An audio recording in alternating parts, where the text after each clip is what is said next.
Morning again on a fantastic Sunday morning. What I'll be talking is on the. Wait, how to-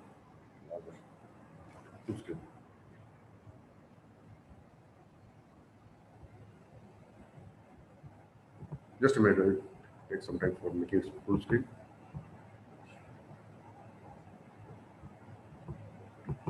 So as it makes it full screen, well, Mycosporia, as we know, is a very obligate parasite which is ubiquitously present.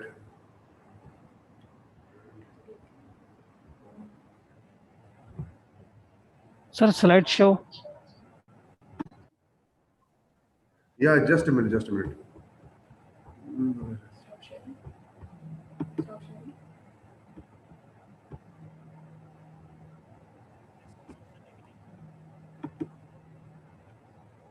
Hey, just a minute. Okay, No, sir.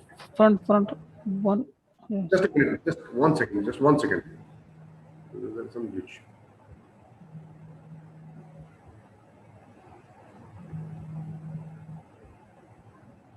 Okay, we'll continue with this.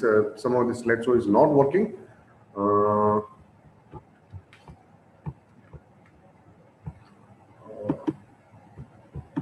okay, okay. I think the pictures are visible. I'll make it a little larger one. We'll go to the. Slideshow somehow is not working here because it's of something technically throwing. As we know, the microsphere is small, obligate, small forming interstellar thing, which was described long back in maybe in late 1800th century, like 19th century. It was described in silkworm disease.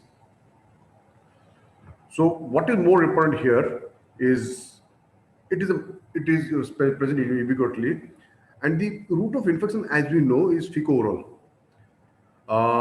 The source for ocular influenza is still yet not known. Before earlier, there were only few case reports, and it may occur more commonly than what we expect. Well, the story starts long back in the year 2018 when we published our first report of a epidemic. Epidemic. It was epidemic in this area part of the country about the presence of microsporidia as a cause of keratoconjunctivitis, which was earlier more commonly associated with bacterial or adenoviral. We found out a new one like the microsporidia. The causes were mostly trauma. Maybe what we found was there's some association with rainy season and contaminated water and soil. The other association like topical steroids. Some people said contact lens were immunoprostatitis. So there are two different ways of presenting of microsporidia. One is the stromal infective one, which we are not going to talk. What we are going to talk the epidemic keratoconjunctivitis group, where the symptoms typically is redness, photovia, some amount of pain and tearing. The patients have multiple coarse, diffuse, punctate epithelial lesions, which are seen with or without antitumor reaction. So it's a raised punctate lesions of epithelium. There's nothing in the stroma or in the endothelium in the person as a sign. We also published how to definitely diagnose it. So we saw that even in KOH or grams, it was 98% detectable. Then we did many other studies where we characterized the disease, the where we characterize the disease, the treatment protocol. Okay, so what is more important is that we saw that there were mainly young males, which were young person like around 35 years, where the time of presentation was approximately 2 weeks. The time of resolution was approximately a week from the presentation. So, which means that 3 weeks was a time when people when things became good enough for a microkeratoconjunctivitis. We also have proved it that PHMB, which is the standard drug of choice for any microsporial keratitis, does not work. Is not needed here. Placebo is good enough. Lubricant is good enough. So what happened now? The story began in 2000, around August, sorry, March. I will tell you the exact date, March 13th, 2018. That is my birthday, so March. So that's I remember. I saw a patient with this lesion. If I go to the next picture, this is the lesion of the patient, where there is a stromal edema in the center. Sir, Within sir, a, excuse me, we are not able to see the screen. okay, I'm so sorry. I'm so sorry. Just a minute. Just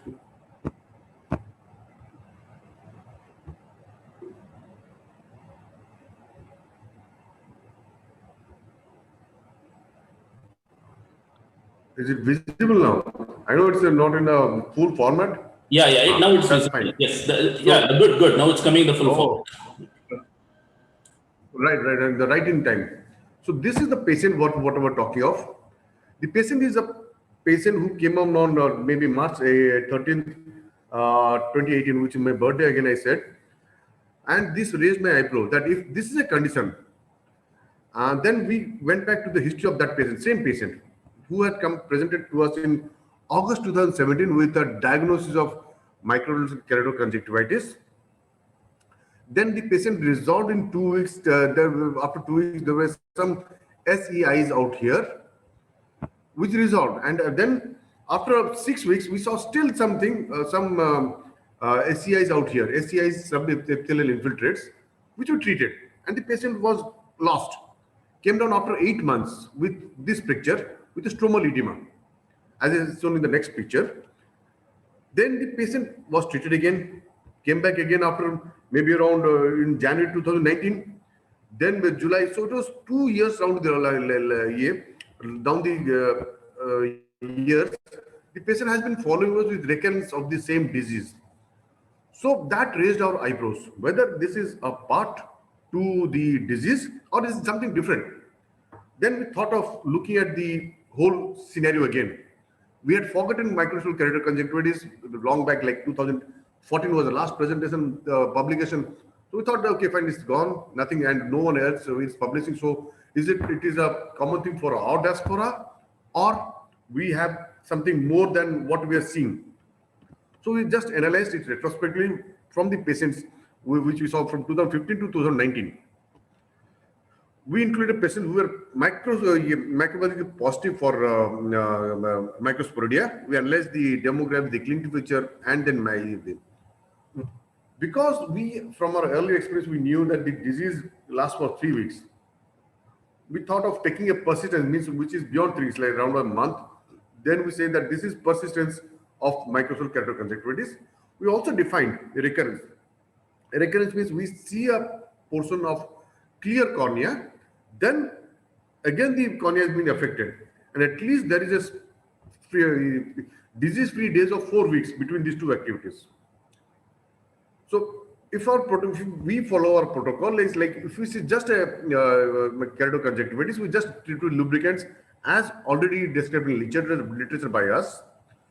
If it is a SPKs which is persistent or recurrence SPKs, we give sometimes topical steroids. SEIs are treated with mostly steroids in the first episode, sometimes plus or minus SEIs with tacrolimus, if it is sometimes with steroids. So we saw out of 332 patients which we have seen, okay, this is the flow chart. This flow chart we have 332 patients, of which 49 followed up us beyond 6 weeks. And of this 49, 33 were for different reasons like cataract or any other reasons, not causative for the follow-up of keratoconjunctivitis. 21 eyes needed continuous care, of which if we see the mean age was like there were 11 males and 5 females in this whole group. Most of them did not have any predisposing factors. Some 8 had of these 21 eyes, 8 had topical antibiotics beforehand, and 6 had corticosteroid beforehand. So what we see from this, we see 3 types of patients who are persistent in symptoms: SPKs, chronic SPKs. chronic uveitis, or subepithelial infiltrates, or a mixture of all three. So if you go back to SPKs, we saw 9 patients who had SPKs chronically. Of them, of these 9 patients, let me reiterate you, 3 of them were bilateral, patients had bilateral, which means 6 eyes were patients of bilateral conditions.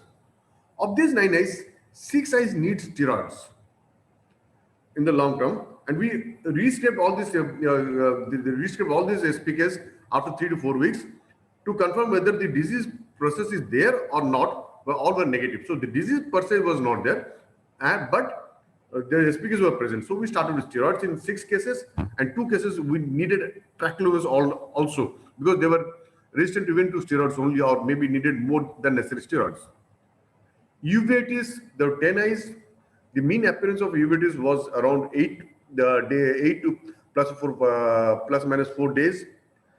2 eyes of these 10 eyes need steroid. Rest 8 were self-resolving. In ACIs, which is described as just subepithelial cellularity, round in nature, 13 eyes had that. 2 were bilateral. The mean time of appearance was 10.5 days. Resolution was 26 days. If there were more than 1 mm larger, one of them more than larger 1 mm, then or stromal edema was there, we started with steroids. So out of 13, 6 need steroids, 7 did not need. Of these 6, 4 needed added tacrolimus. Doctor, kindly conclude ASAP. Just give it to me. So now, if you but what was more important than the recurrent diseases? There were 6 eyes with recurrent diseases. Our minimum disease-free period was of 64 days. 3 eyes, that means 1% of the 2% of the whole cohort needed regular follow-ups, and 6 needed steroids with tacrolimus. And tacrolimus was used from 8 to 34 weeks. This is one patient where which needed this is a definition of persistence, which there wasn't clear period, so we continued treatment for 2 months. This is a patient of recurrence where there was clear cornea in between and recurred in between. So the persistence is not much of a problem. The recurrence is of a problem. So if it is bilateral case, we need to follow for longer. 1 minute, just 2 seconds. 1 minute. If there is a persistent aspect, have a close watch. In all cases of uveitis, steroids is not necessary. In SCIs, the first dose is tapering steroids. Then if recurrent, we can use tacrolimus in the long run. Thank you. And this is culminated in a